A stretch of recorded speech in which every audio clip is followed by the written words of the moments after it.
Look, I'm concerned that the Chinese Communist Party has the potential to weaponize TikTok against Americans. I'm concerned that social media in general and TikTok in particular are indoctrinating Americans not only with a hatred for American allies like Israel, but also a hatred for their own country. You know, TikTok is not simply a social media platform. It's the leading news source for the next generation of Americans, for the most impressionable minds in our society.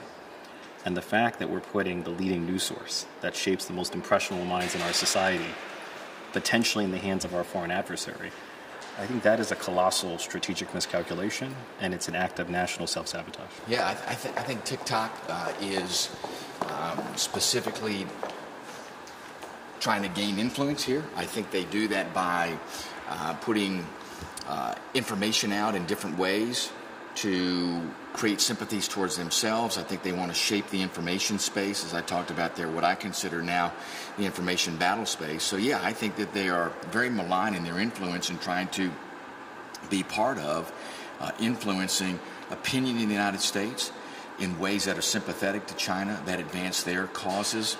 I think that's very, very problematic. I think that we as Congress need to act.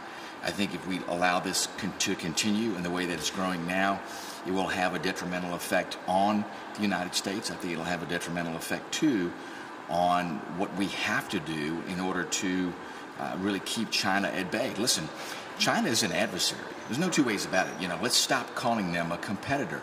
China is an adversary, period, plain and simple. The end goal is the 100-year marathon. The end goal is to displace the United States as the world's global superpower.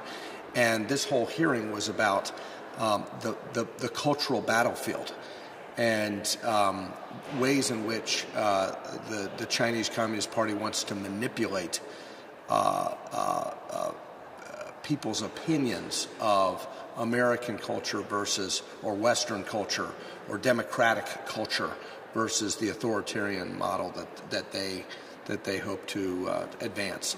So that is a danger, that is a threat, and free societies need to promote free ideas, free speech, free thought, freedom of conscience, and manipulating the message through platforms like TikTok are a problem for freedom. So that's what we need to highlight, and Congress needs to look at policy solutions for that and promote freedom of speech and a true marketplace of ideas where falsehoods can be exposed.